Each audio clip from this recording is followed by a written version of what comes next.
Summer வந்தாச்சு. What's your plan for this holiday? எங்க கிட்ட விட்டுருங்க, நாங்க பாத்துக்கிறோம். விஜிடி ஹாலிடேஸ்.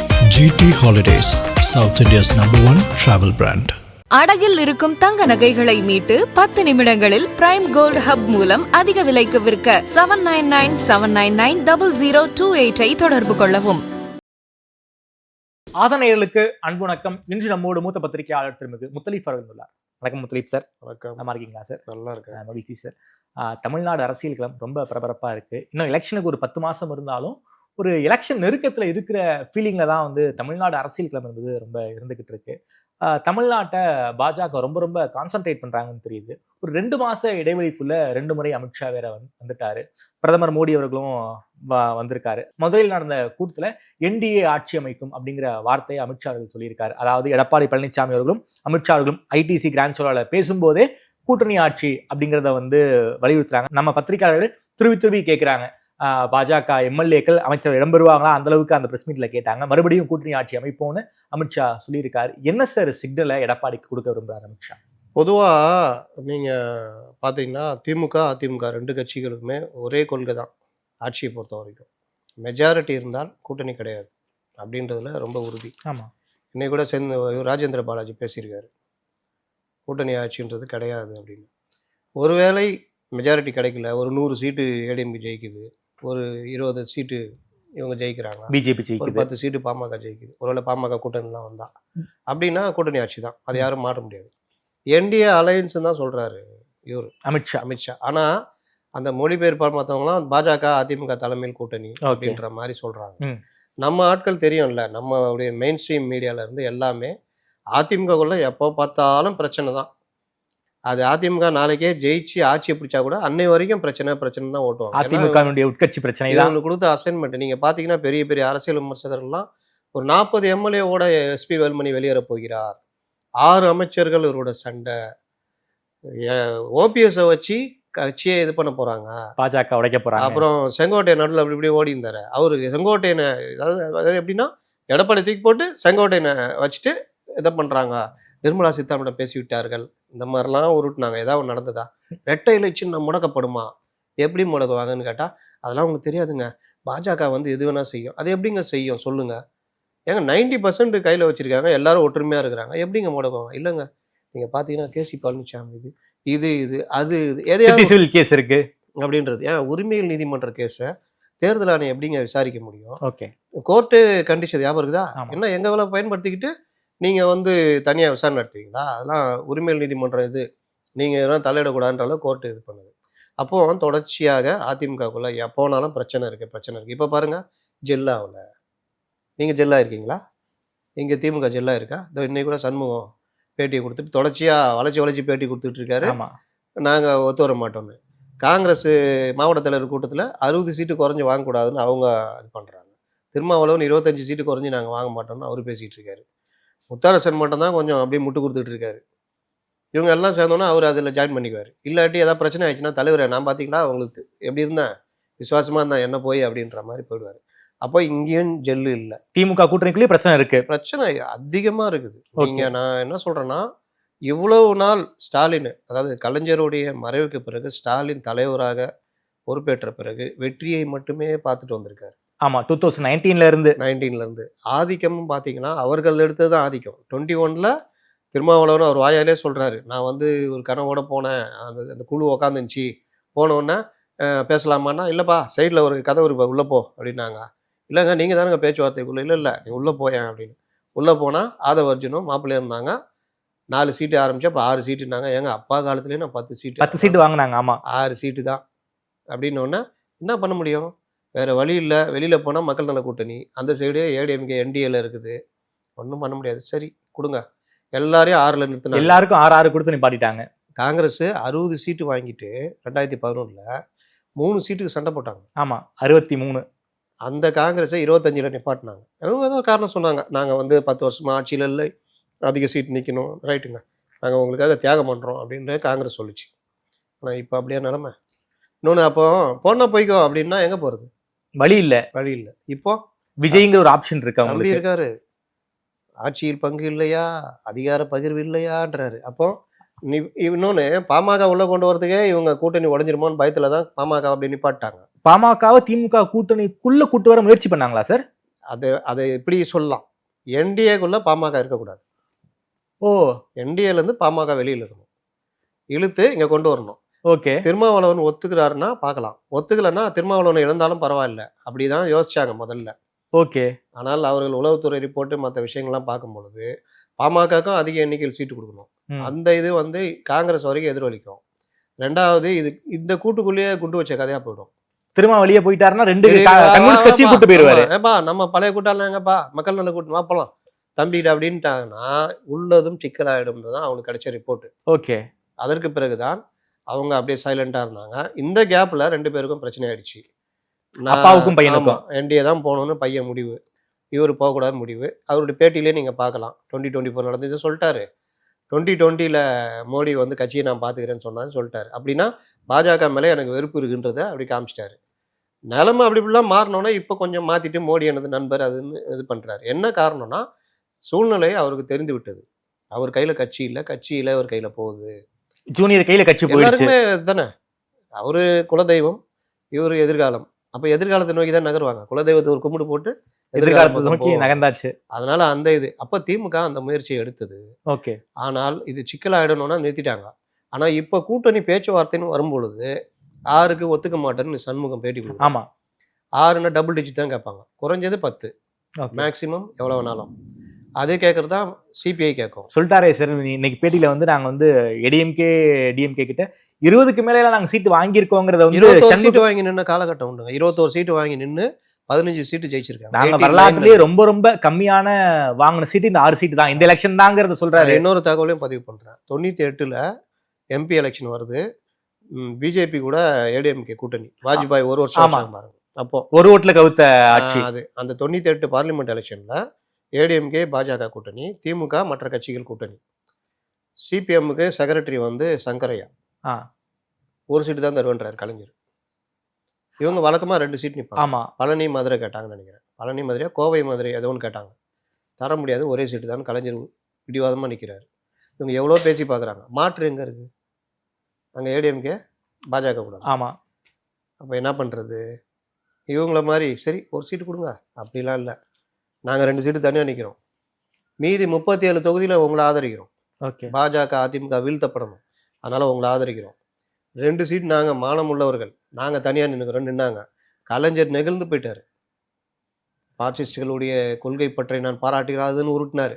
என்ன உருட்டினாலும் 2 சீட்டு கிடையாது, இதயத்தில் இடம், ரைட்டு 2 சீட்டு. அன்னைக்கு இந்த ஃபைட் பண்ணாரு சங்கரையா. ஏதோ எலெக்ஷன் வந்து சங்கரையா தலைவரா இருந்தா கூட்டணி பேச்சுவார்த்தைக்கே வர மாட்டேன்னு கலைஞர் சொன்னார்ல. அதுக்கு காரணம் தொடர்ச்சியாக போராட்டங்கள் திமுகவுக்கு எதிராக தொடர்ச்சியாக. அதான் சொல்றேன், மார்க்சிஸ்டுகளை பொறுத்த வரைக்கும் தொகுதி உடன்பாடு தான். ஓகே. தேர்தலை ஒட்டி நீங்க எத்தனை சீட் நான் எத்தனை சீட்டு ஜெயிச்சு முடிச்ச உடனே இறங்கிடுவாங்க. மக்கள் பிரச்சனை என்ன, அதுல தைரியமா இறங்குவாங்க, போராளியில தான் இருப்பாங்க. ஓகே. அதுல என்ன திட்டுவாங்கன்னா இவங்களே பாருங்க, திமுகவும் அதிமுக எப்படி திட்டோம்னா, எங்க கிட்ட போற, அங்க போற, இங்க போற, சீட்டு வாங்கிக்கிற, எங்களே எதிர்க்கிறியா, இப்படிதான் அவர்கள் மேல இவ்வளவு விமர்சனம். ஆனா இன்னைக்கு மாநாட்டில் ஒத்துக்கிறாரு கே பாலகிருஷ்ணன், நம்ம வந்து தொகுதி உடன்பாடு தான் பண்ணுவோம், ஆனால் எப்போதும் இல்லாத முறையில் இந்த தடவை 6-7 ஆண்டுகளுக்கு மேலாக கூட்டணியில் இருக்கிறோம். கூட்டணின்ற வார்த்தையை ஏற்றுக்க மாட்டாங்க. அப்போ கூட்டணியில் இருக்கிறோன்னா இவர்களுக்கு எல்லா விஷயத்திலும் ஒத்து போனாங்க. அதுடைய பலன் இன்னைக்கு சிபிஎம், சிபிஐ, விசிக, காங்கிரஸ் விட்டுருங்க, இவர்கள் தனித்தன்மையை இழந்து நிற்கிறார்கள். அதை வந்து இப்போ அதுதான் மாநாட்டிலே சாம்சங் போராட்டத்தில் நமக்கு வெளிப்படையாகவே தெரிஞ்சது. இவர் ஒன்றுமே நிறைவேற்றல, நேராக போய் நன்றி சொல்கிறாங்க. மாநாட்டில் என்னம்மா சொன்னார் கே பாலகிருஷ்ணன், நான் வாட்டில் கம்னு தான் இருந்தேன், திரும்ப தான் ஃபோன் பண்ணி கூப்பிட்டாரு, சிஎம் நன்றி சொல்லலாம் வாங்க அப்படின்னு. மாநாட்டில் கேட்குறாங்க, சங்கமே அமைச்சு தரல, நீங்கள் எப்படி முதல்வர் போய் நன்றி சொல்லுவீங்க அப்படின்னு கேட்குறாங்க. மாநாட்டில் இன்னொரு கேள்வி கேட்குறாங்க, சிங்கிள் டிஜிட் எப்படி ஒத்துக்கிட்டீங்க, நம்ம தனியால் நின்றுருக்கணும், இந்த கேள்வியும் வருது. ஓகே. 3வது ஏன் இவ்வளோ முட்டு கொடுக்குறீங்கன்னு கேட்குறாங்க. 3தையும் ஒரு பதில் சொல்கிறாரு, வேறு வழி இல்லை, இந்த தடவை தான் நம்ம அப்படி பண்ணிட்டோம், அடுத்த தடவைலாம் நீ பண்ணாத ராசா, டபுள் டிஜிட்டு, நீ மன்னிப்பு கேட்டாலும் நீ கிடையாதுன்ட்டு தான் சண்முகத்தை உள்ள கொண்டு வந்தாங்க. அவர் ரிபலா அடிக்கிறாரே சார், பண்ணிக்கிட்டே இருக்காரு. அவர் ஆரம்பிச்சாரு, திமுக எந்த கட்சியுடைய நிலையிலும் நாங்கள் இல்லை, ஆமா மக்கள் போராட்டம் தான் நாங்கள் நிற்கிறோம்னாரு. டக்குன்னு அகில இந்திய மாநாடு கண்ணு முன்னாடி அந்த ஆடிச்சு, பிரகாஷ் காரட் அங்கேருந்து வந்தார், தமுக மைதானம் அதுன்னு கொஞ்ச நாள் அப்படியே இவர் அமைக்க வச்சுருந்தாங்க. இப்போ மறுபடியும் ஆரம்பிச்சிருக்காரு. இது சரியான நேரம். நீங்க இவர்கள்லாம் யாரை பார்த்து கற்றுக்கொள்ளணும்னா பிரேமலதா அன்னியார் பிரேமலதாவை பார்த்து தான் கற்றுக்கணும். நீங்கள் எம்பி சீட்டை ஆக்சுவலாக எம்பி சீட்டுலாம் கொடுக்கணும் எப்படி போடுவாங்க 7+1 ஆமா அது கொண்டு வந்து காமிப்பாங்க 7 4+1. சட்டமன்ற ஒரு ராஜ்யம். கமல் நாங்கள் நிற்கவில்லை இவர்களை ஆதரிக்கிறோம் ஆனால் ஒரு ராஜ்யசபா எம்பி காட்டினாங்களா? அந்த மாதிரி தேமுதிக ஏதாவது ஒப்பந்தம் போட்டாங்களா? எதுவுமே போடல. ஆனால் இவங்க அவங்களுக்கு கொடுத்தல இவங்களுக்கு கொடுத்தல எனக்கு கொடுக்குறது உன் கடமை கொடு, ஏன் கொடுக்கல? ஒரே கூப்பாடு. என்ன ஆயிடுச்சு? எப்பா ஒரு சீட்டு கொடுக்குறேன்னு எழுதி கொடுக்குப்பா, அடுத்த இதில் நான் தர்றேங்க. அப்புறம் தர்றீங்கன்னா கூட்டணி வந்துருவோமா? ஜனவரியில் சொல்கிறோம். சோ 26க்கு நாங்க ராஜ்யசபா தரேன்னு எடப்பாடி சொல்லிட்டாரு. ஓகே, ஏங்க சுதீஷை கூப்பிட்டு வச்சு பேசினது இதுக்குதானா? சுதீஷ் போய் பேசினா, கூப்பிட்டு வச்சுலாம் பேசல, இவங்க போய் நெருக்குனாங்க. ஓகே, இந்த தடவை இல்லைங்க, எங்களுக்கே பெரிய பிரச்சனை. போன தடவை தர்மருக்கு ஓபிஎஸ் ஆமா வாங்கி வீணா போச்சு. இந்த தடவை எங்கள்கிட்டயே ஆள் ரொம்ப பிரச்சனை இருக்கு. 2 பேர் நாங்கள் தான். அடுத்த இதில் பார்க்கலாம். நான் சொல்லி அமிச்சிட்டாப்புல. இவங்க மறுபடியும் பிரச்சனை பண்ணோன்னா இந்த வேட்பாளர் அறிவிக்கும் போது அறிவிச்சு முடிச்சோம்னா இன்னொரு சீட் எடுத்து கொடுப்பாரு பாருங்க கேபி முனுசாமி. ஆமா, எஸ்பி வர்மன் படிப்பாரு. 2026க்கு பிறகு ஒரு ராஜ்யசபா தொகுதி தேமுதிகவுக்கு தரப்படும். அப்போ இவங்க அந்த டிமாண்டை மெயின்டைன் பண்றாங்களா இல்லையா? தரட்டும். 0.5 சார் அவங்களுக்கு ஓட் பேங்க். அதை வச்சுக்கிட்டு அந்த அம்மா வந்து வேற வலிமை காட்டுறாங்க. ஜனவரியில சொல்லுவோம். ஆமா, என்னன்னா டபுள் டிஜிட் சீட் வாங்கணும். நீ எனக்கு வேணாம்னு எடப்பாடி சொல்லிட்டு போலாம். ஆனாலும் அந்த நேரத்துல வந்து சரியே தேமுதிகவும் வரணும். 1000 ஓட்டுல கரெக்ட். டிடிவி என்னங்க பண்ணாரு? 25 தொகுதிகள்ல ஓட்ட பிரிச்சாரு. டி நகருங்க வெறும் 150 ஓட்டு வித்தியாசத்துல கருணாநிதி ஜெயிக்கிறார். அதனால அந்த இதெல்லாம் இவங்க பாக்குறாங்க. அதனாலதான் கமல்ஹாசனை பிடிச்சி அவங்க போட்டது. ஏன்னா எல்லா தொகுதியிலும் காலவாரி விட்டது கமல்ஹாசனும் என்டிகேவும் தான் திமுகவுக்கு. ஆமா, இவங்கள காலவாரி விட்டது டிடிவி, அமமுக, ஏடிஎம்கே. அதனால இவங்க 3 பேரும் ஒரு பெரிய ஃபேக்டரா இருந்தாங்க. ஓகே, இந்த தடவை விஜய் இருக்க போறான்னு வச்சுக்கலாம்.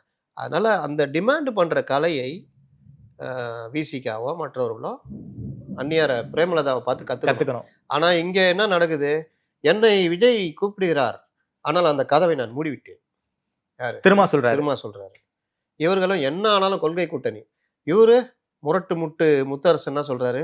சிங்கத்தின் குகைக்குள்ளே சென்று சந்திக்கிறார் முதல்வர்னு நிதி ஆயோக் போனதை வந்து அவ்வளோ பெருமையா சொல்றாரு. அப்போ மற்ற முதல்வர்கள், தெலுங்கானா முதல்வர், சோரன், பஞ்சாப் முதல்வர்லாம் போய் பார்த்தாங்களா பிரதமர்? அதெல்லாம் சிங்கத்தின் குகையில ஒரு அஃபிஷியல் விசிட்டு சந்திக்கிறாங்க. எந்த அளவுக்கு யாரு திமுககாரங்களாம் மிரள்றாங்க. என்னப்பா ராஜாவை மிஞ்சியே ராஜா எங்களுக்கு கூட இப்படி உருட்ட தெரியல, நீங்க உருட்டுறீங்களே அப்படின்னு. அதனால இப்படிலாம் இருந்தா அவங்க தேர்தல் நெருக்கத்துல என்ன பண்ணுவாங்க? அதே யாரு வேணா 1-2 ஏற்றி தரணும். ஆனா இந்த தடவை நடக்காது. நான் சொல்ல வந்தது 2018க்கு பிறகு ஸ்டாலின் வந்து தொடர்ச்சியாக ஜெயிச்சுக்கிட்டே இருந்தாரு. அவர் தான் அப்பராண்டு பெரிய அண்ணனுக்கு. இப்போ அது இப்படி கிராஸ் இப்படி இறங்குது. என்னன்னா இனி அவர்கள் முள்பாதையை தான் சந்திப்பாங்க. ஒரு பக்கம் கட்சிக்குள்ள பிரச்சனை, உதயநிதி இங்க சென்னையில் இருக்கிற அமைச்சர்கள், மூத்த அமைச்சர்கள் மற்றவர்களோட ஒரு டக்கப்பார் ஓடிட்டு இருக்குது. நம்ம ஒரு மாவட்ட செயலாளர் கூட மாற்ற முடியலன்னு கோபத்துல உதயநிதி இருக்காரு. யார் சார் உதயநிதிக்கு டஃப் கொடுக்குற அளவுக்கு யார் சார் சென்னையில இருக்கா? ஏங்க சேகர் பாபு இருக்காருங்க, 6 தொகுதி கையில வச்சிருக்காருங்க அவருடைய மாவட்ட செயலாளர். மாசு 5 தொகுதி வச்சிருக்காங்க. இவரு 2-3 இதெல்லாம் மாத்தி பிரிச்சு 2 தொகுதி தான் அவங்க இதுல வச்சிருக்காங்க. ஆமா, அந்த மாதிரி மாத்துறது கூட இவரால பண்ண முடியல. உதயநிதியால பண்ண முடியல. ஓ, அந்த அளவுக்கு ஆதிக்கத்தோட சென்னை அமைச்சர்கள் இருக்காங்க. ஆமா, இப்ப ஏன் அவரு முறுக்கிட்டு இருக்காரு? 2 பேரும் சந்திக்கிறதே இல்ல. இப்ப உடம்பு சரியில்லாம இருந்தாருல வீட்டுல. ஆமா, அப்பதான் அப்பா மத்தவங்க எல்லாம் வந்து பாத்துட்டு போனாங்க குறிஞ்சிலத்துல. இது முன்னாடி வரைக்கும் அவங்க பெருசா இது பண்ணிக்கவே இல்லை. கான்வாயில கூட இப்ப கூட தனியா தான் போறாரு. இப்ப தானு அவங்க திருமணம், அவரு கான்வாயில இவரு தனி வண்டியில தான் வராரு. ஓகே, இப்ப வரைக்கும் அந்த ஒரு இது வரல. சோ கட்சிக்குள்ளேயும் பிரச்சனை இருக்கு. சீனியர் ஜூனியர் அமைச்சர்கள் உள்ள அமைச்சர்கள் இது ஆதிக்கம், இது இந்த மாதிரி பல விஷயங்கள் இருக்குது. இப்ப லட்சுமணன் இருக்காருன்னு வச்சுக்கோங்க, பொன்முடி அவர் எப்படி பாப்பாரு விழுப்புரத்துல? ஆமா, அங்க ஒரு மோதல். ஒவ்வொரு இடத்துலயும் இந்த மோதல் இருந்துட்டு. பொன்முடி டிராப் ஆனார்னா அந்த அமைச்சர் பதவி வந்து லட்சுமணனுக்கு தான் கொடுப்பாங்கன்னு எல்லாரும் சொன்னது, எல்லாரும் எதிர்பார்த்தது. லட்சுமணனுக்கு கொடுத்துருக்கணும். ஆனா கொடுக்க விடாம பொன்முடி லாபி பண்ணிட்டாரா? பொன்முடி லாபி பண்ணாரோ இல்லையோ, இப்போதைக்கு வேணாம், இது பண்ணா சிக்கல் வரன்ட்டு அப்படி நிப்பாட்டி வச்சிட்டாங்க. ஆனா லட்சுமணனுக்கு ஏறுமுகம். அவர் வந்து அந்த வன்னியர் சமூகத்தை சேர்ந்தவர். பொன்முடி வந்து அந்த சமூகம் கிடையாது. அவர் கையில விழுப்புரம் மாவட்ட செயலாளர். அது பொன்முடியான இது தொகுதி. அவர் திருக்கோவில் போனாலும் விழுப்புரம் ஒரு தொகுதி. ஆனா கொடுக்கல. இந்த மாதிரி ஒவ்வொன்றுலயா இறக்கி விட்டு இவரை ஏத்திக்கிட்டே போறாங்க. அதுவும் இல்லாம விழுப்புரம் வந்து வன்னியர் மெஜாரிட்டி தொகுதி வேற. அந்த இடத்துல நான் வன்னியர் வந்து திமுக வந்து அதிகாரம் செலுத்துவது வன்னியர்களுக்கு நிச்சயமா அதான் திமுகவுடைய பியூட்டிங்க. நீங்க பொன்முடியும் சரி KN நேரு எடுத்துங்க, 2 பேருமே பெரிய சமூகம் கிடையாது. ஆமா. ஆனா 2 பேருமே திருச்சியில பாத்தீங்கன்னா அவரு KN நேரு வச்சதுதான் சட்டம். சட்டம். இப்ப அங்க வந்து அன்பில் வந்துட்டாரு. இப்ப அன்பிலுக்கும் இவங்களுக்கும் அன்பில் TRP ராஜா இந்த டீமும் KN நேரு இந்த டீமும் மோதிட்டு இருக்குது. ஓகே. இப்ப இது எல்லாமே பாத்தீங்கன்னா கட்சிக்குள்ள ஒரு இது அவங்கவுங்க அவங்க சார் தமிழ்நாடு முழுக்க தான் நம்ம சார் திமுகக்குள்ள அந்த அளவுக்கு வந்து ஒரு கோஷ்டி பூசல் ஈகோ மோதல் இருக்கா? ஈகோ முதல் கண்டிப்பா இருக்கு. இளையவர்கள் முதியவர்கள் அது ஒண்ணு. அப்புறம் நமக்கு இளைஞர் அணிக்கு அதிகமா சீட்டு வாங்கணும்ன்றது. பல இளைஞர் அணியுடைய நிர்வாகிகளை கட்சியுடைய மாவட்ட செயலாளர் ஆக்கிறதுக்கு உதவி ட்ரை பண்ணாலும் முடியல. ஓகே. இந்த மாதிரி பல விஷயங்கள் இருக்கு. இந்த 6 மண்டல தலைவர் எல்லாம் போட்டாங்க. அதுலயே இவங்களுக்குள்ள பல மோதல்கள் இருக்கு. அவர்களுக்கு கீழே இருக்கிறவங்க எப்படி வேலை செய்வாங்கன்னு தெரியாது. சென்னை மண்டலத்தை ஆராசாக்கு கொடுத்துருக்காங்களே சார். ஆராசா கொடுத்துருக்காங்க. அது எப்படி எப்படி இவங்க எல்லாம் ஏத்துக்குவாங்க? நம்ம சேகர் பாபுவோ மாசுவும் எப்படி ஏத்துப்பாங்க? ஆமா. அதே மாதிரி பெண்ணு தனியா இயங்கிட்டு இருக்குது. மாப்பிள்ளை இது மாப்பிள்ளைக்கும் இவங்களுக்கும் உள்ள உதவிக்கும் 7ஆம் பொருத்தம் தான். அப்போ பெண்ணு சொல்றது தான் வேட்பாளருடைய தேர்வுலாம். நீங்க பெண்ணுடைய ஒர்க்கு எக்ஸ்ட்ராடினரி ஒர்க்கு.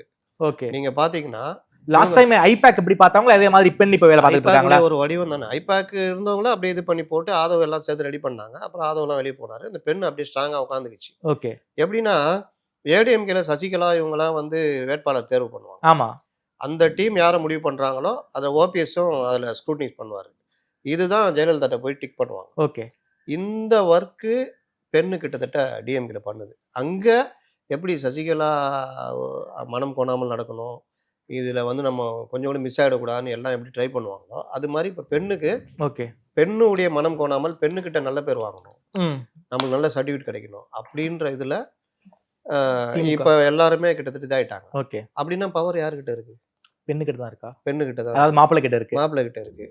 அதுல எனக்கு இவ்வளவு இடம் வேணும், இந்த மாதிரி இது ஆள் வேணும்ன்றது உதய் ட்ரை பண்ணுவாரு. ஓகே. மற்ற 3 அமைச்சர்கள் மற்றவங்களும் ட்ரை பண்ணுவாங்க. அப்ப இந்த கலவைகள் எல்லாரும் ஒரு இடத்துல சந்திக்கும் போது என்ன ஆகும்? இந்த பிரச்சனையே வரும். ஓகே. நீங்க இவங்க பூத் கமிட்டி கூட்டம்லாம் போட்டுக்கிட்டு பெரிய இது மாதிரி காமிச்சிட்டு இருக்காங்க. தாவேக்கால பெண்ணு ரொம்ப சாதாரணமா அதை பண்ணிட்டு இருக்காங்க. நீங்க எல்லா வட்ட செயலாளரும் அவங்கவுங்க பாகத்துல அவங்க தெரு இருக்குல்ல, ஆமா, அந்த தெருவுல ஒவ்வொரு பாகத்திலையும் எத்தனை ஓட்டர்ஸ் இருக்காங்க அவங்க போட்டோ முதல் கொண்டு ஒட்டி அவங்க இப்போ இருக்கிறாங்களா இல்லையா, யார் யார் ஷிஃப்ட் ஆயிருக்காங்க, யார் யார் இது, யாரை ஏடிஎம் ஓட்டு யாரு, இந்த வரைக்கும் தரவுகள் எடுத்து வச்சிருக்காங்க. ஸ்க்ரூட்டனைஸ் பண்ணி வச்சிட்டாங்க. அந்த அளவுக்கு பண்ணி வச்சிருக்காங்க. ஓ, நீங்க உட்காந்து இப்போ தான் பூத் மீட்டிங் நடத்துறேன்ட்டு அங்க கூப்பிட்டு எதையோ பேசிக்கிட்டு திமுக முன்னாடி ஓடிக்கிட்டு இருக்காங்க போல இருக்கு சார். தேர்தல் வேளையில ஓடிக்கிட்டு இருக்கிறாங்க, முன்னாடி ஓடிக்கிட்டு இருக்கிறாங்க, ரொம்ப ஸ்பீடா போய்கிட்டு இருக்கிறாங்க. அவர்களுக்கு பிரச்சனையே என்னன்னா என்டிஏ ஃபார்ம் ஆனது. ஓகே. அவர்கள் எதிர்பார்க்காது ஏடிஎம்கே பிஜேபி சேர மாட்டாங்கன்னு நினைச்சாங்க. ஓகே. பாமக இது பண்ணி பார்த்தாங்க, இப்போ பாமகவும் அங்கே ஸ்ட்ராங் ஆகுது. ஓகே. இதுவும் ஸ்ட்ராங் ஆகுது. இன்னொரு பெரிய பிரச்சனை தாவேகா இவர்களுடைய கோர் ஓட்டை பிரிக்கிறாங்க. மைனாரிட்டிஸ் ஓட்டை குறி வைக்கிறாங்க. டிஎம்கே உடைய மெயின் இது 6, 5, 11% மைனாரிட்டிஸ் பிளஸ் பட்டியலின மக்கள் வாக்கு இதெல்லாம் சேர்த்து ஒரு 17-18%னா இது வந்து நீங்க இவர்களுக்கு மட்டுமே விழுந்தது. திமுக போய்கிட்டு இருந்துச்சு. நீங்க ஏடிஎம்கே என்டிஏக்கு போவாது, சீமானுக்கு போவாது. அப்போ அந்த இடத்துல நமக்கு மட்டும்தான் இருந்ததை விஜய் வந்து பிரிக்கிறாரு. அப்ப விஜய் பிரிக்கும் பொழுது என்ன ஆகும்? இப்ப விஜய் 20% வாங்குறாருங்க, அதுல 10% எலெக்ஷன்ல 20 வாங்கிடுவாரா? ஒரு உதாரணம் சொல்ல எல்லாமே தானே சொல்லிட்டு இருக்கிறாங்க 20% வாங்குவாரு. அதுன்னு குறைஞ்சது 10% மேல வாங்கறதுக்கு ஈஸியா சான்சஸ் உண்டு. ஓகே. ஏன்னா ஒரு தொகுதிக்கு ஒரு அவர்கள் ரசிகர்கள், பெண்கள், இந்த மாதிரி சிறுபான்மை மக்கள் எல்லாம் 20,000-30,000 ஓட்டு உழாதா? அப்படி உழுந்தாலே ஒரு 30,000 ஓட்டுன்னு வச்சாலே 15%, 2 லட்சம் ஓட்டு. இப்போ 3 லட்சம் வாக்காளர் இருக்காங்க, 2 லட்சம் பேர் வாக்களிக்கிறாங்க வச்சுக்கோங்களேன். அதுல 30,000 வாங்குறாருனால 15% வாங்கிடுவார். அதனால ஓவரால் பார்த்தீங்கன்னா சில இடங்களில் 40-30% வாங்கியிருக்கலாம், சரி 10 வாங்கியிருக்கலாம். இப்படிலாம் நீங்கள் சராசரி பார்த்தீங்கன்னா 10லேருந்து 15 சாதாரணமாக வாங்குவார். ஆனால் அவருக்கு அது ஒரு பெருமைக்குரிய விஷயமா தெரியாது. அதனுடைய அருமை திருமாவை கேட்டால் தெரியும், சீமானை கேட்டால் தெரியும். ஆனால் இவங்களுக்கு இன்னும் 15%ன்ற முடிவு தான் வருவாங்க ஆஃப்டர் எலெக்ஷன். ஓகே. இது அப்போ இந்த பிரிக்கிற அந்த 30%, 20% வச்சிங்களேன், அதில் 10% பார்த்தீங்கன்னா டிஎம்கே கோர் ஓட்டு பிரிக்கிறார். Okay okay okay. அப்போ டிஎம்கே இப்போ ஆன்டி ஏடிஎம்கே ஓட்டு வச்சுங்க, டிஎம்கே விழ வேண்டிய ஓட்டை இவர் பிரிக்கிறாருன்னு வச்சுக்கோங்க. அதே மாதிரி ஏடிஎம்கேக்கு விழ வேண்டிய ஆன்டி டிஎம்கே ஓட்டையும் இவர் பிரிக்கிறாருன்னு வச்சுக்கோங்க. இது ஒரு பக்கம் 2 பேருக்குமே நஷ்டம் இருந்தாலும் இந்த கோர் ஓட்டை பிரிக்கிறதுனால என்ன ஆகும்னா டிஎம்கே தட்டு கொஞ்சம் தூக்க ஆரம்பிச்சிடும். ஓகே. இந்த கேப்ல லாஸ்ட்ல ஃபர்ஸ்ட்மே என்டி அடிக்கும். ஓகே. இதுதான் இந்த எலெக்ஷன்ல பெரிய மாறுதலை ஏற்படுத்துறது. அதாவது விஜய் பிரிக்கிற ஓட்டு என்டிஏக்கு சாதகமா அமையும் சொல்ல வரீங்க. அமைவதற்கான வாய்ப்புகள் ஆனா ஆன்டி டிஎம்கே ஓட்டி தானே விஜய் பிரிக்கிறாரு. ஆன்டி டிஎம்கே ஓட்டு வந்து என்டிஏ கூட்டணிக்கு வர வேண்டிய ஓட்டு தானே. அதுவும் என்டிஏக்கு வந்து ஒரு பாதகமான முடிவுகளை ஏற்படுத்தும். என்டிஏக்கு ரெண்டுமே இருக்கு. இப்ப டிஎம்கே எப்படி ஆன்டி ஏடிஎம்கே ஓட்டு, ஆன்டி பிஜேபி ஓட்டு இருக்குல்ல, ஆமா, அதை டிஎம்கே எப்படி சாலிடா தட்டுறாங்களோ ம். அதே மாதிரி ஆன்டி டிஎம்கே ஓட்டை 2 பேரும் தான் பிரிப்பாங்க. விஜயும் பிரிப்பாரு, பிரிக்கும். சீமான் இருக்காரே சார். சீமானுக்கு இந்த தடவை எனக்கு தெரிஞ்சு 2% மேல குறையறதுக்கு வாய்ப்பு இருக்கு. ஓ. ஏன்னா இது பெரிய இது, நீங்க வாக்குகள், இளைஞர்கள் வாக்குகள் விஜய்க்கும் பிரியும் பொழுது ஓகே, நீங்க அந்த இது வந்து பாதிப்பு சீமானுக்கு விஜய் பிரிக்கிற ஓட்டு என்டிஏக்கு தான் சாதகமா போய் முடியும்னு சொல்ல வரீங்க. பெரும்பாலும் அதுக்கு தான் வாய்ப்பு இருக்கு. ஓகே சார், என்டிஏ கூட்டணியில இப்போ வந்து ஏடிஎம்கே இருக்காங்க, பிஜேபி இருக்காங்க, வேற பெரிய கட்சிகள் யாரும் இல்லை. பாமக கூடிய விரைவில் செல்றதுக்கான வாய்ப்புகள் இருக்கு. இல்லாட்டி ஏங்க அங்கேருந்து அவருடைய தூதர்கள் வந்து இவங்களை பார்க்குறாங்க, இல்லாட்டி அப்பாவும் மகனும் எதுக்கு சென்னைக்கு சந்திக்கிறாங்க. இவர் சென்னைக்கு எதுக்கு வந்தாருன்னு தெரியாது. இது இவர் பின்னாடி கார் பின்னாடி ஒரு டீம் உட்காந்து சுற்றி நிற்குது. கார் மட்டும் சுத்த விட்டார் போல ராம்தாஸ். அவர் வேற சைடு எங்கேயா போயிட்டு இருக்காரு. அதனால இந்த விஷயங்கள் எல்லாம் பார்க்கும் பொழுது பாமக மீண்டும் பழைய பொசிஷன் என்டிஏ கூட்டணிக்கு வந்துருவாங்க. கூட்டணிக்கு வரதுக்கான வாய்ப்புகள் தான். தேமுதிக சார், திமுகவுக்கும் தூது விடுறாங்க போல இருக்கே. அவங்க தூதுலாம் இல்ல, அவங்க அந்த ஒரு சீன் போட்டுக்கிட்டே இருக்காங்க. அதான் சொன்னேன்ல, அவங்கள பார்த்து கத்துக்கணும்னு. இது அப்படியே இழுத்துக்கிட்டே வந்து அப்பதான் அவங்க கேட்குற சீட்டாவது கொஞ்சம் கிடைக்கும். எப்படி வெறுமனே 4-5 பேட்டிலேயே அவங்க வழி கொண்டு வந்தாங்களா ஏடிஎம்கேவை? எப்பா உடுப்பா அந்த அம்மாவுக்கு ஒரு சீட்டை, ராஜ்யசபா சீட்டு தரேன்னு சொல்லுப்பா அப்படின்ற அளவுக்கு வந்தாங்கல்ல. 2 வாரம் தொடர்ச்சியான பிரஸ் மீட் இல்ல, சேம் அதே தான். இந்த இது பண்ணி டபுள் டிஜிட்ல ஏதாவது வாங்க முடியுமான்னு பார்ப்பாங்க. சார் 0.5 இருக்கிற கட்சிக்கு எப்படி சார் ராஜ்யசபா டபுள் சீட் கொடுத்தாங்க? அதுதாங்க சாமர்த்தியம், அதுதான் லீடர்ஷிப் குவாலிட்டி. அதை தான் நான் திருமாகலாம் சொல்றது. ஓகே, நீங்க இத்தனை %, 2%, 3% வச்சிருக்கீங்க. திருமா அங்கீகரிக்கப்பட்ட தேர்தல் கட்சி ஒரு 6+ வச்சிருக்காரு. அப்ப அவர் வந்து அவராலே வாங்க முடியல, ஆனா பிரேமலதா வாங்குறாங்கன்னா அதுதான் லீடர்ஷிப் குவாலிட்டி. நீங்க அடிக்கணும் இறங்கி. மார்க் போட்டார், ஞாபகம் இருக்குதா ராம்தாஸ்? 2006-11 40 மார்க் போடுறாரு, ஜஸ்ட் பாஸ், டெய்லி மார்க். அந்த இதுதான் லீடர்ஷிப் குவாலிட்டி. ஓகே, அதுல தேர்னவங்க 2 பேருமே, ராம்தாஸ் அண்ட் இவங்க பிரேமலதா. இவங்க வந்து இல்ல என்ன ஆனாலும் கொள்கை கூட்டணி 1000 இது கத்திய வச்சு ஓங்கி குத்த வருவோம். கொள்கைன்னு நான் கட்டி பிடிச்சிக்குவோம். இந்த எலெக்ஷனை பொறுத்த வரைக்கும் டிஎம்கே கூட்டணி கட்சிகளை லாஸ்ட் டைம் டீல் பண்ண மாதிரி டீல் பண்ண முடியாது போல இருக்கே சார். ரொம்ப கஷ்டம். போன தடவை தான் நீங்க சண்முகம் பேட்டிலாம் வெளிப்படுத்துது. 10+ எல்லாரும் ஒரு இரட்டை இலக்கம் கேட்பாங்க போல இருக்கு. கண்டிப்பா கேட்பாங்க. அது இல்லைன்னா நாங்க கிளம்புறோம், நாங்க பாக்குறோம்னு வாங்க. இன்னொன்னு டிஎம்கே கூட நின்று ஜெயிப்போம் அப்படின்ற இது வந்து கொஞ்சம் நம்பிக்கை எல்லாருக்கும் குறைய ஆரம்பிச்சிருக்கு. தேர்தல் நெருக்கத்தில் இன்னும் கொஞ்சம் குறையும். விஜய் கூட சேர்ந்து மொத்தமாக போனால் ஏதோ அடிக்க முடியும் அப்படின்னு ஒரு நம்பிக்கை வந்ததுன்னா, ஒன்று தெரிஞ்சுங்க, இடதுசாரிகளை பொறுத்த வரைக்கும் மாற்று யோசிச்சுட்டே இருப்பாங்க. ஓகே, இந்த 5 ஆண்டு மட்டும்தான் இவங்க யோசிக்கல. ஏன்னா இவர்கள் கண் எல்லாம் பாஜக எதிர்ப்புன்னு ஒன்றை மட்டும் நோக்கி பண்ணி ஓடி இருந்தாங்க. மாற்று டிஎம்கே ஏடிஎம்கே இல்லாத மாற்று ஞாபகம் இருக்குதா? 2016 இவங்கன்னா முடிவெடுத்திருந்தாங்க. ஒன்றும் திரும்ப இவங்களாம் சேர்க்கல. இவங்க ஒரு முடிவெடுத்து இனி திராவிட கட்சிகளோட கூட்டணி இல்லைன்னு முடிவெடுத்திருந்தாங்க. ஞாபகம் இருக்கா? ராமதாஸ் ஒரு முடிவெடுத்திருந்தாரு, இனி கூட்டணி இல்லை தனித்துன்னு. நம்ம அந்த உலக புகழ்பெற்ற ஸ்ட்ராட்டஜிஸ்ட் ஜான் ஆரோக்கியசாமி தானே அவங்களுக்கு பண்ணியிருந்தாரு 2016. மாற்றம் முன்னேற்றம் அன்புமணின்னு இடதுசாரிகள்னா முடிவெடுத்திருந்தாங்க. 2 பேரும் சேர்ந்துக்கிட்டு இனி திராவிட கட்சியோட கூட்டணி இல்லைன்னாங்க. திருமாவளவனை ஸ்டாலினா எப்பா நாங்கள் 200 சீட் நிற்க போகிறோம், நீங்கள் அதனால் உங்கள் வழி நீங்கள் பார்த்துக்கணுன்னா அவர் வெளியில் வர்றாரு. வேல்முருகன் வெளியில் வர்றாரு. இவர்கள் எல்லாத்தையும் இயக்கி, உளவுத்துறை வச்சு இயக்கி ஒன்றுபடுத்தி வைகோவை பிடிச்சி இழுத்து போட்டு இவர்களை வைத்து இவரை தமாக அவர் வந்து ஸ்டாலின்கிட்ட பேசிட்டு மதிய சாப்பாடு சாப்பிட்டுட்டு நல்ல முடிவு வரண்டு போனார். வாசன் இப்படி போனோன்னே கலைஞர் பார்த்தாரு, டக்குன்னு தங்கபாலை வர வச்சு காங்கிரஸோட கூட்டணின்னு டக்குன்னு அறிவிச்சிட்டாரு. அதில் வாசனுக்கு ஏமாற்றம். அந்த ஏமாற்றத்தையும் கரெக்டாக பயன்படுத்தி மக்கள் நல கூட்டணி இழுத்து போட்டாங்க. இவரு கலைஞர் தேமுதிக பேசி வச்சிருக்காரு.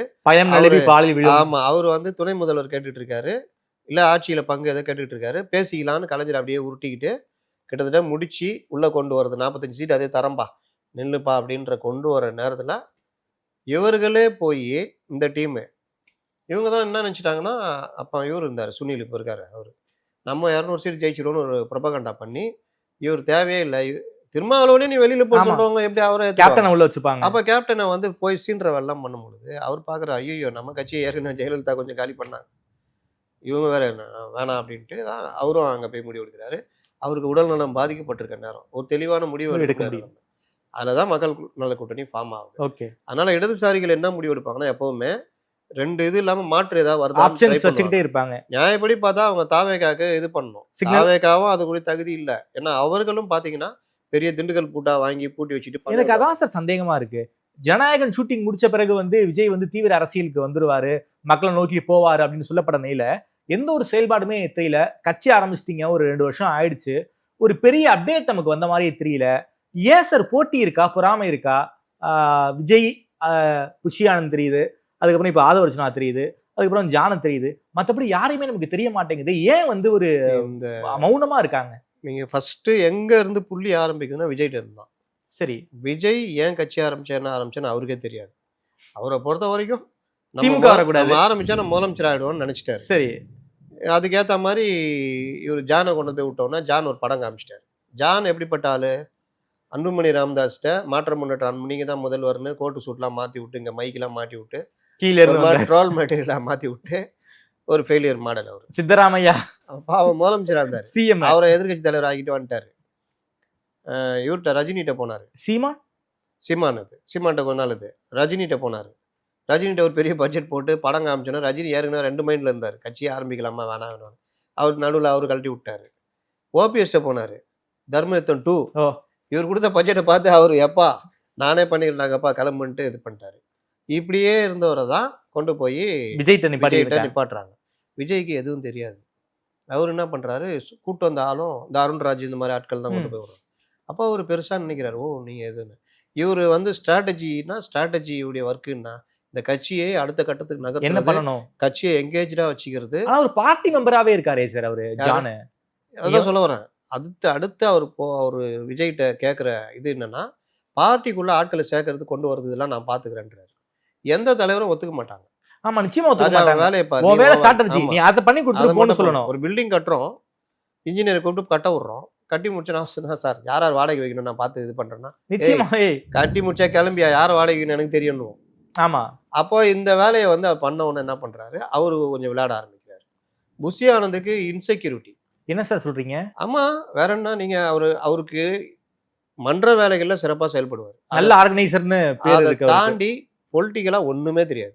பாண்டிச்சேரி அரசியல்வாதி. அங்க கூட நம்ம வாடகை 60,000 இருக்கும் ஓட்டு, அங்க ஒரு சட்டமன்றத்துக்கு 30,000 தான் இருக்கும். இங்க எந்த மாவட்டத்தில் என்ன பிரச்சனை எதுவுமே தெரியாது புஷி ஆனந்துக்கு. மன்ற வேலைன்றது வேற, எப்பா என்னப்பா அது பண்ணிட்டியா இது பண்ணிட்டியா அதாவது போறது. அரசியல்ன்றது வேற. அப்போ புஷி ஆனந்தை பொதுச் செயலாளர் ஆக்குறாருன்னா விஜயுடைய அந்த இது எப்படி இருக்குன்னு பாத்துக்கங்க. நீங்க அந்த ஒரு படத்துல சொல்லுவான், வடிவேல் சொல்லுவாப்புல, நாயர் என்னை கூப்பிட்டாரு, நல்லா விரைச்ச உருவமா கருத்த உருவமா வேணும்னு போய் நிறுத்தின, மேல இருந்து கீழே வரைக்கும் படப்படன்னு பார்த்தாரு, எப்படிதான் தெரிஞ்சுன்னு தெரியல, படக்குன்னு காலப்படுறான்ட்டாரு அப்படின்னு. அந்த மாதிரி நீங்க புஷி அங்க ஓகே, இங்க கொஞ்ச நாள்லயே என்ன தெரிஞ்சிருக்கணும் உங்களுக்கு.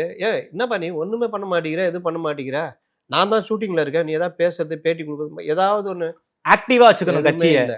சரி நீங்க என்ன பண்றீங்க ஜான ஆரோக்கியசாமி, ஏங்க நீங்க இந்த விஷயத்த பேசணுங்க, நீங்க அதை பேசணும், நீ இதை பேசணும், எதுவுமே அவரும் எதுவுமே கிடையாது, இன்புட்ஸ் எதுவும் தரது கிடையாது, எதுவுமே கிடையாது. நீங்க பாத்தீங்கன்னா பரந்தூர் ஒண்ணுதான் இவங்க செஞ்சதுலேயே பெரிய அளவு இது. அந்த பரந்தூர்ல போய் பரந்தூர் பத்தி மட்டுமே 10 நிமிஷம் பேசுறாரு. நீங்க விக்கிரவாண்டிக்கு அப்புறம் நீங்க பரந்தூருக்கு வர்றீங்க, எவ்வளவு எதிர்பார்ப்பு இருக்கும் பத்திரிகையாளர்ல இருந்து மற்ற அரசியல். ஐயோ என்ன பேசுற போற, டிஎம்கே எப்படி யோசிப்பாங்க, இதை பேசிடுவாரோ அதை பேசிடுவாரோன்னு. 1/2 மணி நேரம் நீங்க எல்லா சப்ஜெக்டும் பேசுனீங்கன்னா ஒரு கலக்கிருக்கலாம். 10 நிமிஷம் தான் பேசினாரு, அதுவும் கிளாரிட்டி இல்லாம பேசினாரு பரந்தூர்ல பத்தி மட்டும். உள்ள போய் அவங்க பிரதிநிதிகளை சந்திக்கல. சரி ரைட், அதுவும் வேன்ல இருந்தே பார்த்துட்டு போயிட்டாரு. இது யார் ஸ்ட்ராட்டஜிஸ்ட் தானே பண்ணணும் அந்த வேலையை. சரி ஸ்ட்ராட்டஜிஸ்ட் பண்ணல, இப்போ பொதுச்செயலர் என்ன பண்ணணும், என்ன பண்ற நீ, எவ்வளவு விஷயம் இருக்கும் தலைவரை, நீங்க அதை பேசணும் இதை பேசணும். இவர் என்ன பண்றாரு, மைக் எடுத்துக்கின்னு, ஏப்பா டிரைவர் பார்த்து கேபிள் யார், அதுதான் இங்கே தூக்காத. என்ன காரணம் வீட்டுக்கு எடுத்துட்டு போனாலும் கூட தூக்கியிருப்பாப்ல. அப்போ இந்த மாதிரி விஷயம். அப்போ இவருடைய ஸ்டாண்டர்டு இவ்வளவுதானே. எம்ஜிஆரோட விஜயை ஒப்பிடுறாங்க. ஆமா சார், ஆமா. எம்ஜிஆர் அவர் கட்சி ஆரம்பிக்கிற நேரத்துல அவருடைய ரசிகர் மன்ற தலைவர் முசிறி புத்தன் ஒருத்தர், அகில உலக எம்ஜிஆர் மன்ற தலைவர். அவர் பொதுச்செயலாளர் ஆக்குனாரு இல்ல, எம்ஜிஆர் தான் பொதுச்செயலாளர். மற்றவர்களை பெரிய பெரிய தலைவர்களை உள்ள கொண்டு எல்லாமே உள்ள கொண்டு வந்தாரு. கட்சியை அரசியலா தான் நடத்தினாரு. எங்கேயாவது அவர் மிஸ் ஆனாரா? இன்னொன்று எம்ஜிஆர் அந்த கட்சி விட்டு இதேவேணி நடிச்சிட்டு இருக்காரு. அதற்கு பிறகு ஒரு 8-9 படம் நடிச்சாரு. மதுரை மீட்ட சுந்தரபாண்டியன் டைரக்ட் பண்ணி நடிச்சாரு. உலகம் சுற்றுவாலிபன். ஆமா, ஜப்பானுக்கு போய் ஜப்பானுக்கு இதுக்கு நடுவில் அரசியல் பிரச்சாரம் அங்கே போகிறது அப்போல்லாம் என்ன வண்டி இருக்கும், ஒரு பழைய சுடி பேக்கர் வச்சுட்டு மாநிலம் ஃபுல்லாக சுற்றுப்பயணம் பண்ணார். எம்ஜிஆர் படங்களில் இவரை மாதிரியா நடித்தார். அவர் பாடல் வரிகள்லேருந்து டியூன்லேருந்து ட்ரெஸ்ஸுலேருந்து கேமரா கோணத்துலேருந்து எம்ஜிஆர் தான் தீர்மானிப்பார். அப்படிப்பட்ட எம்ஜிஆர் எல்லா கலவையாக இருந்து வந்தாரா? நீங்கள் என்ன வந்தீங்க? ஒரு ஜனநாயகனுக்கே இதை அவதார் 2 எடுக்கிற மாதிரி ஜனநாயகன் முடிச்சுட்டு வந்துருவார். இப்போ பாருங்க அப்போ பாருங்க. சரி முடிச்சு 10 நாள் ஆச்சு இல்லை, ஒன்றும் பண்ணல. என்ன பண்ணுறீங்க? வாய் மட்டும்தான் அசையுது, ஆக்ஷன் கை வேலை செய்ய மாட்டேங்குது. ஸ்டாலின் எடுத்துங்க 72 வயசு. எப்பா நான் இன்னைக்கு வரேன்ப்பா, இதோட 10 நாள் பொறுத்து வந்து பாருங்கப்பா நான் வரேன்ப்பா நான் போறாரு. இல்லை சார். எடப்பாடி எடுத்துக்கங்க, ஆக்டிவ் பாலிடிக்ஸ் பண்ணிக்கிட்டு இருக்காங்க. நயினார் எடுத்துக்கங்க, யார வேணா, பிரேமலதா அண்ணி யாரை எடுத்துக்கங்க. 5 பேட்டி கொடுத்துறாங்க சார். சிஎம்ஆ இருந்தாலும் மாவட்டத்துக்கு போறாரு சார். மாசத்துக்கு 2 மாசத்துக்கு போறாரு. சீமான் இங்க ஃபிளைட் ஏறும்போது ஒரு பேட்டினா அங்க இறங்கும்போது ஒரு பேட்டி. அண்ணாமலை பாத்தீங்கன்னா அதே மாதிரி தான். ஆமா, நீங்க பேட்டி கொடுக்குறது நீங்க பனையூருக்கு வர்றதே பெரிய விஷயமா இருக்குது. அப்போ அந்த வித்தியாசம் தெரியுதா சார்? அதுவும் இல்ல சார், ஆதவ் கட்சிக்குள்ள கூட்டிட்டு வந்த பிறகு என்ன சொல்றாங்கன்னா, நீங்க வந்து புஷி ஆனந்த் அதே போல வந்து ஜான் ஆரோக்கியசாமி வழிகாட்டுதல் படி நடக்கணுங்கிறாங்க. இப்போ அருண்ராஜ் வந்திருக்காரு, நீங்க வந்து புஷி ஆனந்த் வழிகாட்டுதல் படி நடக்கணுங்கிறாங்க. எனக்கு புரியலையே சார். அவங்களுக்கு பெரிய பெரிய பதவிகளை கொடுத்துருக்காங்களே, ஹைரார்கி இருக்கா கட்சிக்குள்ளார? வந்து ஒரு ஸ்டெப் மேல அவருக்கு, அருண்ராஜுக்கு ஒரு ஸ்டெப் மேல. ஏன்னா விஜயுடைய நெருங்கிய நண்பர். ஓகே, இப்போ நீங்க இந்த நிறுவனம் இருக்கு, நான் வந்து உங்க ஹெட்டுக்கு நான் ஃப்ரெண்டு, நான் வந்துன்னா சார் எப்படி சார் இருக்கீங்க, என்ன தாமரை அப்புறம் அப்படின்னா நீங்களும் சார் பழகம் சார் வாங்க சார், நானும் வந்து இங்கே சேர்ந்துடுறேன் வேலைக்கு, நீங்கள் அப்புறம் என்ன எப்படி பார்ப்பீங்க, பண்ணுங்க அப்படின்னுவீங்க. நான் போய் நேராக போயிட்டு ஹலோ சார் எப்படி சார் அப்படின்னு போக முடியுமா? அந்த இதெல்லாம் லெவல் குறைஞ்சிரும். இப்போ அருண்ராஜ் கதியும் அதுதான். அருண்ராஜ் இவ்வளோ நாளாக விஜய் ஃப்ரெண்டு, இப்போ கட்சிக்குள்ள வந்துட்டாரு. தலைவர் என்ன சொல்கிறாரோ அது பிரகாரம் தான் பண்ணோம். தலைவர் அடிக்கடி போய் பார்க்கக்கூடாது. அப்போ என்ன பண்ணோம், என்கிட்ட கேட்டிங்கன்னா நான் பர்மிஷன் வாங்கிட்டு சொல்லுவேன். அப்போ நான் உங்கள்கிட்ட எப்பப்போ கேட்குறது, நானா சொல்லுவேன், அவ்வளோதான். அருண்ராஜ் ஸோ விஜயை வந்து புஷியா நினைச்சாதான் பார்க்க முடியுமா சார் கட்சிக்குள்ளார? புஷி ஆனந்த் நினைத்தால் மட்டும்தான் விஜய் பார்க்க முடியும்.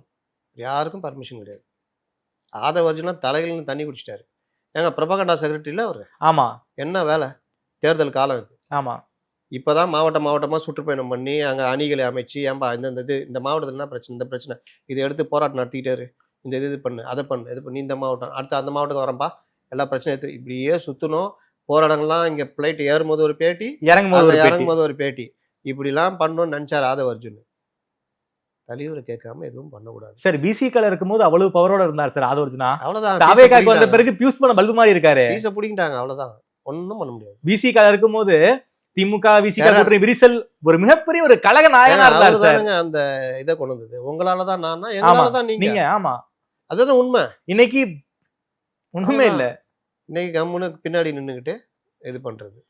என்னுடைய உத்தரவின்படி என்னுடைய வியூக வகுப்பாளர் ஜான் ஆரோக்கியசாமியுடைய வியூக உத்திகளை பின்பற்றி என்னுடைய பொதுச் செயலாளருடைய வழிகாட்டுதலின்படி செயல்படணும். ஒரு ஹைரார்கி இருக்கே சார். மற்ற எந்த ஒரு கட்சியிலும் இப்படி ஒரு ஹைரார்கி கிடையாது.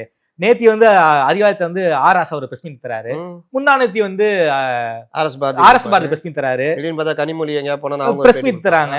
இவர் முதல்வர் ஒரு பக்கம் பேசுவாரு, உதயநிதி ஒரு பக்கம் பேசுவாரு, அவரு பேசுவாரு, இவரு பேசுவாரு, எல்லாரும் பேசிக்கிட்டு இருப்பாங்க.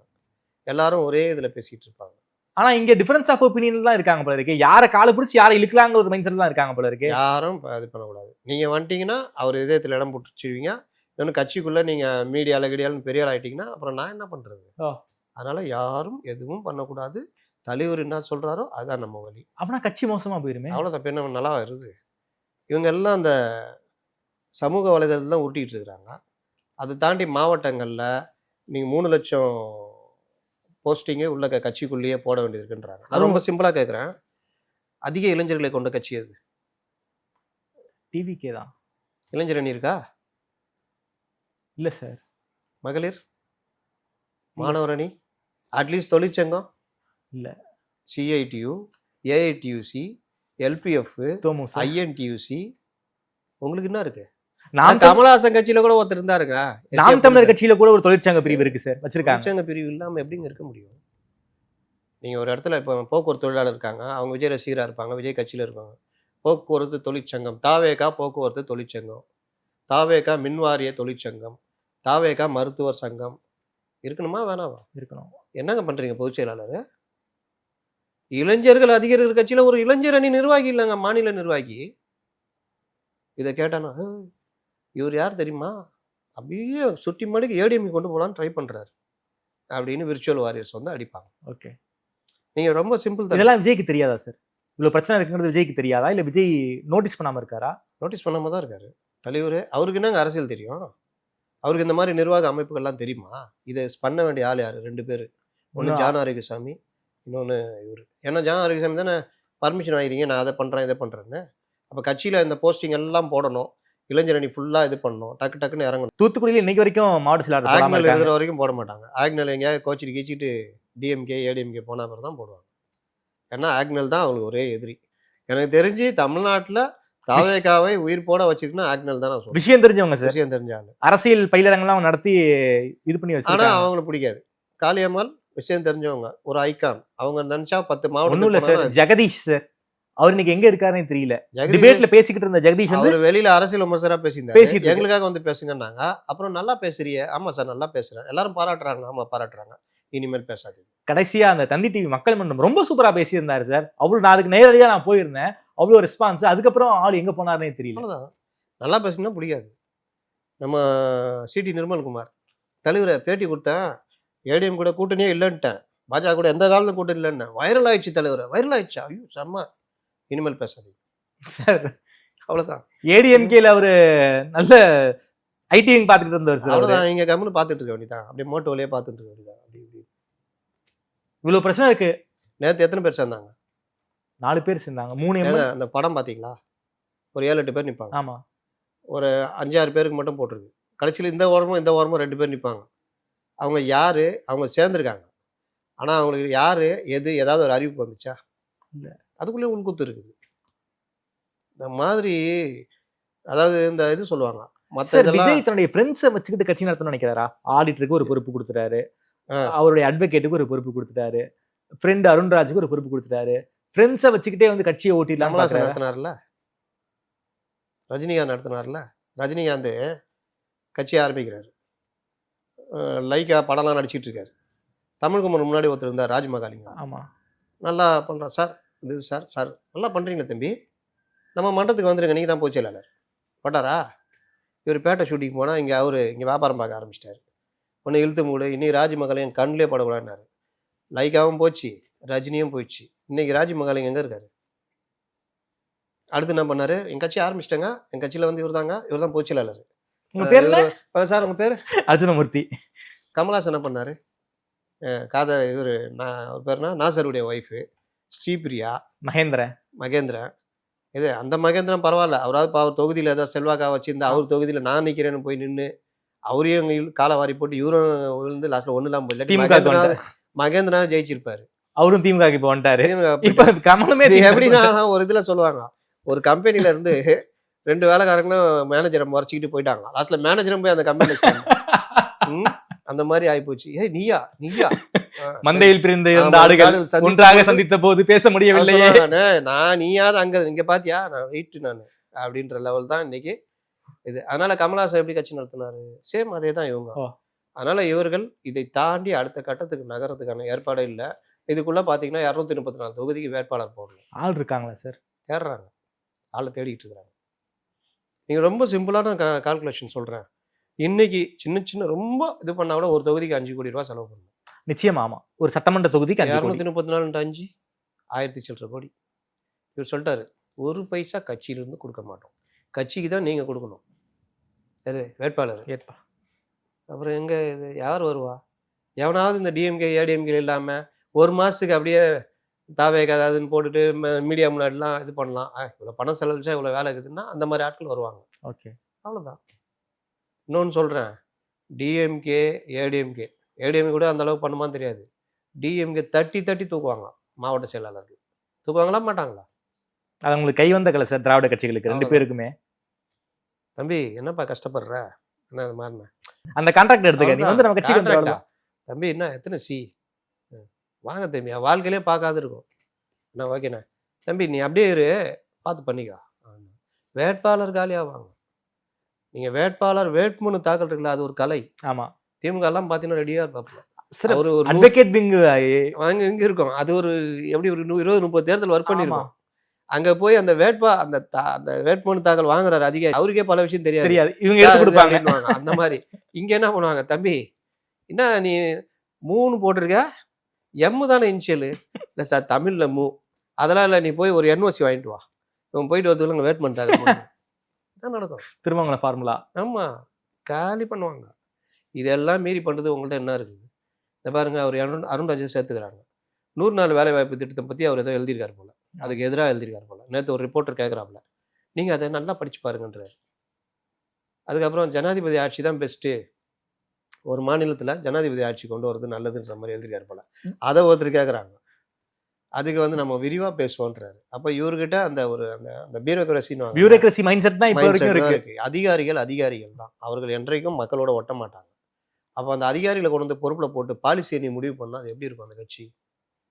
இன்னொன்று, அந்த அதிகாரியாகவே வாழ்ந்த ஒரு கட்சி கீழே இருக்கிறவங்கள ஒரு பாலிசி அண்ட் ப்ரொபகண்டா செக்ரட்டரியாக நீங்கள் எப்படி அணுகுவீங்க? இன்னொன்று சொல்கிறேன், இவ்வளோ நாளாக பலரையும் புஷி மேய்ச்சிட்டாரு. அருண்ராஜ் வேர்சஸ் புஷி இருக்குல்ல, அது இன்னும் பல காமெடிகள் இருக்குது. ஓகே சார், ரொம்ப நன்றி சார். ரொம்ப விரிவாக பேசியிருக்கீங்க. தமிழ்நாடு அரசியல் களம் தொடர்பான பல்வேறு கேள்விகளுக்கு ரொம்ப விரிவாக பேசியிருக்கீங்க. குறிப்பாக என்டிஏ கூட்டணி ஆட்சி பற்றி, அதே போல் விஜய் கட்சியை பற்றி இன்சைட் இன்ஃபர்மேஷன்ஸ் பல விஷயங்களை வந்து ரொம்ப வெளிப்படையாக பேசியிருக்கீங்க. மேலும் நேரம் கொடுத்து பேசிய நன்றி சார்.